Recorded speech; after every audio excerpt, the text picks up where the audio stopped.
ఆయన కండువ గప్తా, ఆయన ఇంటి మీద జెండా గప్తా. ఇది ఏమైందంటే ప్రజల్ని మభ్యపెడుతున్నారు. ప్రజల్ని మభ్యపెట్టి ప్రజల యొక్క అటెన్షన్ గ్రాప్ చేయడానికి రెండు పార్టీలు చేస్తున్న ఆట. ఎందుకంటే పార్టీల పరిస్థితి చూసేటువంటి పరిస్థితులు ఇంకే సమస్యలు లేవా అండి? వాళ్ళ నియోజకవర్గంలో ఉన్నటువంటి సమస్యలను వదిలేసి వీళ్ళు ఒకరొకరు నువ్వెంత నేనెంత అనే సవాల్ చేసుకున్నటువంటి పరిస్థితి. చులకన భావం పెరుగుతుంది రాజకీయ నాయకుల పట్ల, రాజకీయాల. నేనేమంటున్నా అంటే అదే చులకన భావం పెరుగుతుంది. ఇంకోటి ఇప్పుడు కాదండి, మొదటి నుంచి కూడా బీఆర్ఎస్ పార్టీ కూడా అసలు డిక్షనరీ లేనటువంటి తిట్లు మన పెద్దలు మాజీ ముఖ్యమంత్రి కేసీఆర్ గట్టే తిట్టిన. దాని తర్వాత అదే విధిగా అదే కొనసాగింపు కేటీఆర్ వచ్చిండు, హరీష్ రావు వచ్చిండు, ఇప్పుడు కౌశిక్ వచ్చిండు. అంటే భవిష్యత్ తరానికి మీరు ఏం నేర్పియాలనుకుంటున్నారు? తిట్లు వస్తేనే రాజకీయాల్లో మీరు పనికిస్తారు, ఛాలెంజ్లు చేస్తేనే పనికిస్తారు, తొడలు కొడితేనే పనికిస్తారు అనేటువంటి భావన పూర్తిగా ప్రజలు ఇదైతా ఉంది. నిజంగా కూడా చెప్పాలంటే ఈ ఫిరాయింపుల చట్టాన్ని ముందు కాంగ్రెసే, ఇప్పుడు కాదండి ముందు కాంగ్రెసే. ఎప్పుడైతే కాంగ్రెస్ ఈ ఫిరాయింపుల చట్టం చేసుకొచ్చిందో అప్పటి నుంచి కూడా ఒక లొసుగు తీసుకొని వచ్చి దీన్ని చట్టం దృష్టిలో ఎట్లా తీసుకొచ్చిందంటే ఇది పూర్తిగా ముఖ్యమంత్రి చేతిలో కీలి బొమ్మ లెక్క తీసుకొని వచ్చింది. ఎవరైనా స్పీకర్ ఉంటే ఎవరు ఉంటారు? పార్టీకి సంబంధించిన వ్యక్తి స్పీకర్ ఉంటాడు. ఆ స్పీకర్ ఎవరు అంటే ముఖ్యమంత్రి ఎట్లా చెప్తాడు తింటాడు తప్ప ముఖ్యమంత్రిని పార్టీకి వ్యతిరేకంగా పోయేటువంటి దాఖలాలు లేవు. ఖచ్చితంగా ఎవరిని సస్పెండ్ చేయరు, ఆ విషయం జరగదు అనేటువంటి ఆలోచన మనందరికీ తెలుసు. అయితే ఈ ఫిరాయింపుల చట్టాన్ని కాంగ్రెస్ ఇప్పుడు కాదు, వైఎస్ రాజశేఖర రెడ్డి కూడా అట్లనే దాన్ని కొనసాగించిండు.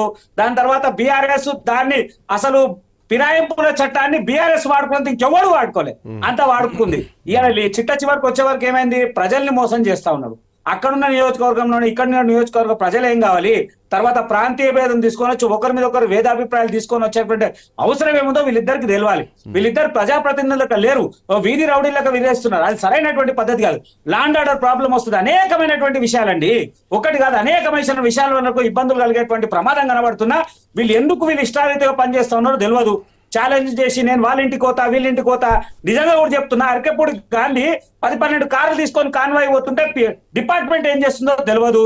దాని తర్వాత హరీష్ రావు డైరెక్ట్ హరీష్ రావు కూడా కాన్వాయ్ తీసుకొని 7-8-10 కార్లు పోతుంటే ప్రభుత్వం ఏం చేస్తుందో తెలియదు. అన్ని అయిపోయిన తర్వాత ఇలా ప్రభుత్వం ఏంటంటే దూబూచిగా మాట్లాడుతా ఉంది. కాంగ్రెస్ ప్రభుత్వము చిత్తశుద్ధి ఉంటే ఆయన లాండ్ ఆర్డర్ ఆయన చేత పెట్టుకున్నాడు. ముఖ్యమంత్రి హోంశాఖ ఉన్నటువంటి లాండ్ ఆర్డర్ ఆయన చేతి పెట్టుకొని ఏం చేస్తున్నాడు? మళ్ళా ఎక్కడ పోతా ఉంది, ఏమైతా ఉంది? నిజంగా చెప్తా ఉన్నా, పెద్దగా ఏం జరగలే. ఒకవేళ విపత్తు పెద్దగా జరిగి ఏదైనా ప్రమాదం జరిగి ఎవరైనా కొట్టుకొని లేదా ఇంకేదో జరుపుకొని కార్యకర్తల విభేదాలు వచ్చేసి కార్యకర్తల తిరుగుబాటు వస్తే ఎవరైనా జరిగితే ప్రాణ నష్టం జరిగి ఆస్తి నష్టం జరిగితే ఎట్లా? అది దేశవ్యాప్తంగా రాష్ట్ర వ్యాప్తంగా ఇబ్బంది అయ్యేటువంటి ప్రమాదాలు కనబడతా ఉండే కదా. ఎందుకు అట్లా అంటే లాండ్ ఆర్డర్ విషయంలో ప్రభుత్వం వైఖరి మనకు క్లియర్ కనబడుతుంది. కాంగ్రెస్ పార్టీ దీని మీద చాలా అంటే చాలా నెగ్లిజెన్సీ మనకు కనబడతా ఉంది. అట్లనే బీఆర్ఎస్ కూడా గత ప్రభుత్వం వాళ్ళు 10 సంవత్సరాలు పాలన చేశారు, కనీసం ఇంగిత జ్ఞానం ఉండాలి. హరీష్ రావు అసంటే ఆయన కూడా ఇంగిత జ్ఞానం ఉండాలి. మళ్ళా ఏం చేయాలనేటువంటి ప్రయత్నం, చట్టాన్ని చేతుకు తీసుకోవాల్సిన అవసరం ఏముంది? వీళ్ళు సాధారణమైన వ్యక్తులు కాదు కదా, ఏదో పార్టీ కార్యకర్తలు కాదు కదా. ఒక ఆయన మంత్రిగా చేసినటువంటి వ్యక్తి ఉన్నాడు, ఒక ఆయన 3 సార్లు ఎమ్మెల్యే చేసిండు. సరే కౌశిక్ రెడ్డికి కనీస జ్ఞానం ఉన్నదా లేదా, చిన్న వయసా, నేను అది ఇది అని అంటుండు.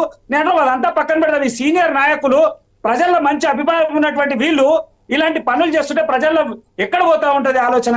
బీఆర్ఎస్ పార్టీ కాంగ్రెస్ పార్టీ రెండు కూడా ఇవాళ ప్రజల అటెన్షన్ గ్రాప్ చేయడానికి చేస్తున్నారు తప్ప ఇందులో ఉపయోగపడేటువంటి అంశాలు ఏం లేవు. ఒకవైపు